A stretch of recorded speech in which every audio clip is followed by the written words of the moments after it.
न सिर्फ preference shares में इक्विटी शेयर्स हमने लास्ट वीडियो में कवर किया। अभी प्रेफरेंस शेयर यानी क्या, जैसे नेम में ही आया है प्रेफरेंस यानी क्या, priority. They have certain preferential right distinct from those attached to equity shares. उनको प्रायोरिटी रहती है in case of payment of dividend, in case of return of capital, in the event of winding up of company. अभी ये सब हम वापस features में देखने ही वाले हैं। So start with the features of preference share. Number 1, first feature, preference for dividend. Preference for dividend, जैसे अभी मैंने बताया, प्रेफरेंस शेयर होल्डर को प्रेफरेंस यानी प्रायोरिटी रहती है कि उनको डिविडेंड इक्विटी शेयर होल्डर के पहले दिया जाता है। They have first charge on distributable amount of annual net profit. अगर कंपनी को प्रॉफिट हुआ तो उसमें पहला हक किसे रहता है, प्रेफरेंस शेयर होल्डर को डिविडेंड दिया जाता है। उसके बाद अगर बचता है कुछ तो उसमें किसका हिस्सा रहता है, इक्विटी शेयर होल्डर का। Second point, preference for repayment of capital. Preference for repayment of capital, जैसे डिविडेंड में प्रेफरेंस शेयर होल्डर्स का पहले चांस है, उसी तरह अगर कंपनी लिक्विडेट हो गई यानी बंद होने वाली है, then preference share holders have a preference, that is priority over equity share holders in respect of return of capital. उसकी वजह से उनको कैपिटल लॉस भी नहीं होता है।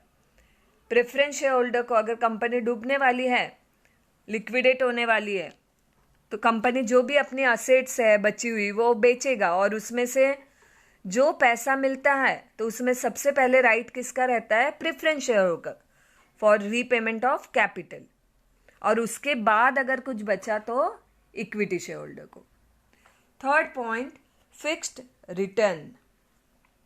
फिक्स्ड रिटर्न, फर्स्ट पॉइंट हमने देखा था प्रेफरेंस फॉर डिविडेंड, या डिविडेंड में प्रेफरेंस किसका है, प्रेफरेंस शेयर होल्डर का। उसी तरह से जो डिविडेंड जो प्रेफरेंस शेयर होल्डर को मिलता है वो कैसे रहता है, फिक्स्ड रेट में रहता है। This shares carry dividend at fixed rate. It may be in the form of fixed sum और may be calculated at fixed rate.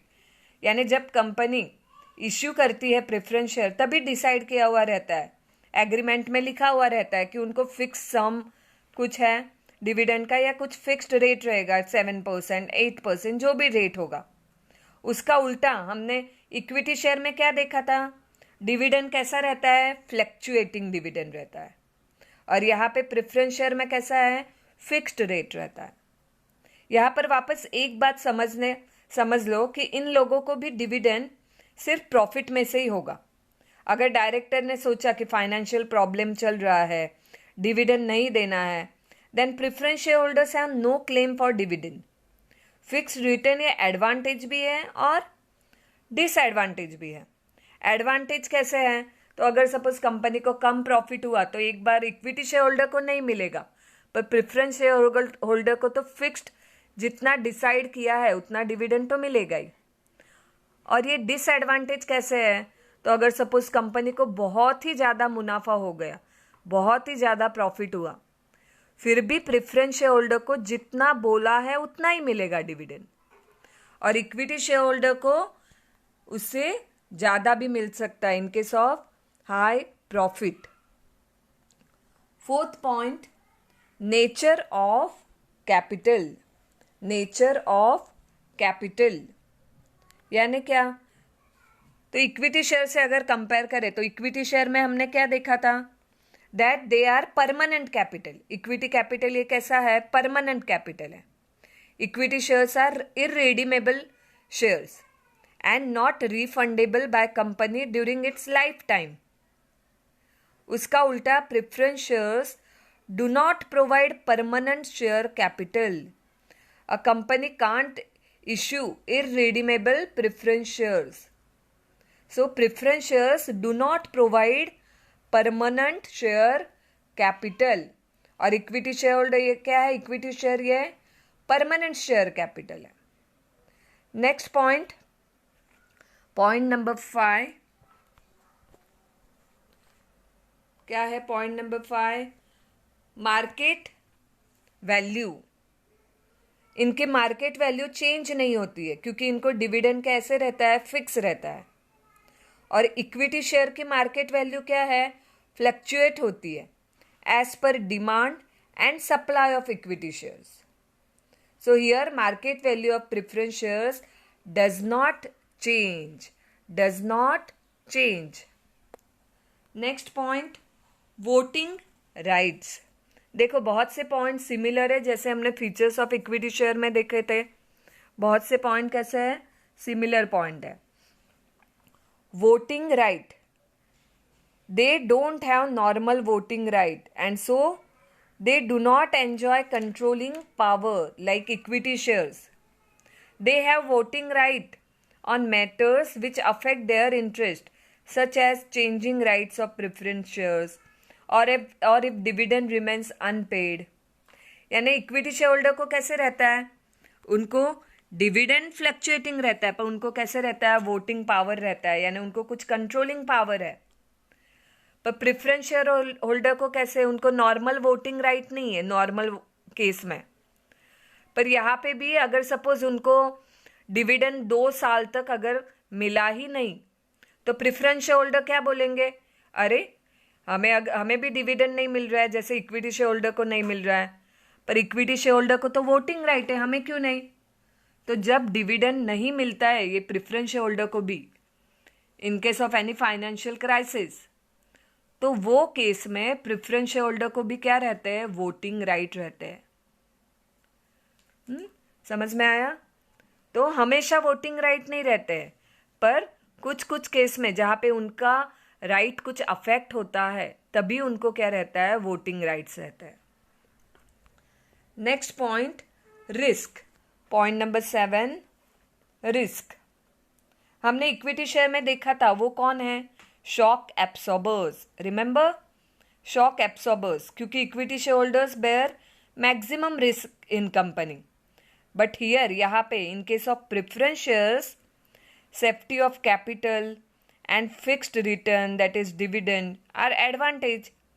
इसलिए ये इन्वेस्टर्स बहुत कॉशियस होते हैं, कॉशियस रहते हैं, वो प्रेफरेंस शेयर्स परचेस करते हैं। जो इन्वेस्टर्स बहुत कॉशियस रहते हैं कि अरे अपना पैसा डूब तो ना जाए, अपने को डिविडेंड तो चाहिए ही चाहिए, तो वैसे इन्वेस्टर्स क्या करते हैं? प्रेफरेंस शेयर में इन्वेस्ट करते हैं। The investors who are cautious generally purchase preference shares.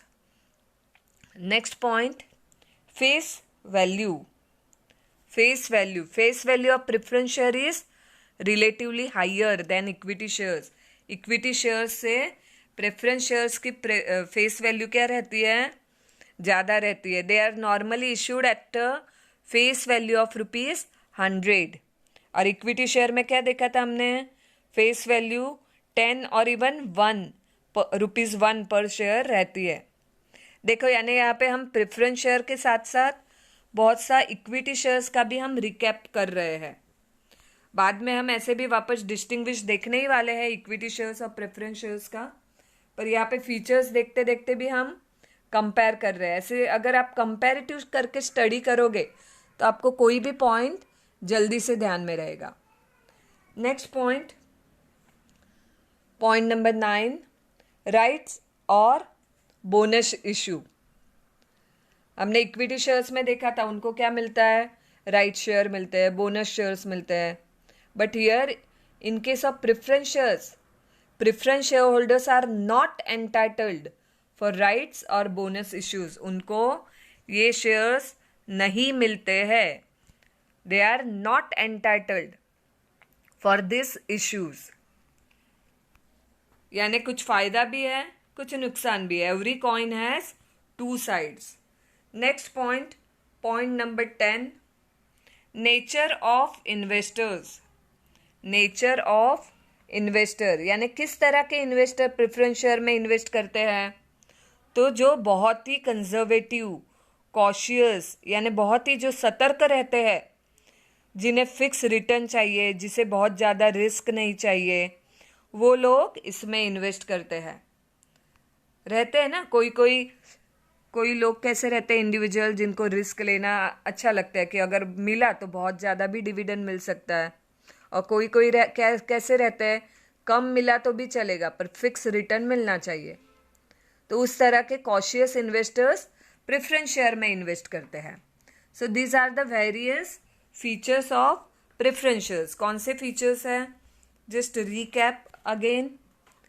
Total कितने हैं, 10 फीचर्स है। Number 1, preference for dividend. Second, preference for repayment of capital. Third, fixed return. Fourth, nature of capital. Fifth one, market value. Sixth, voting right. They do not have normal voting right. 7, risk. 8, face value. Normally issued at a face value of rupees 100. Then next, right or bonus issue. They are not entitled. And the last point, nature of investors. Preference shares attract moderate type of investors. Investors who are very conservative, cautious, interested in safety of capital, and who want steady return, fixed return on investment, generally purchase preference shares. So here we finish with features of preference shares. अभी हम आगे next video में types of preference shares देखने वाले हैं। Types of preference shares कौन कौन से हैं, cumulative and non cumulative preference shares, participating and non participating preference shares, convertible and non convertible preference shares, redeemable and irredeemable preference shares.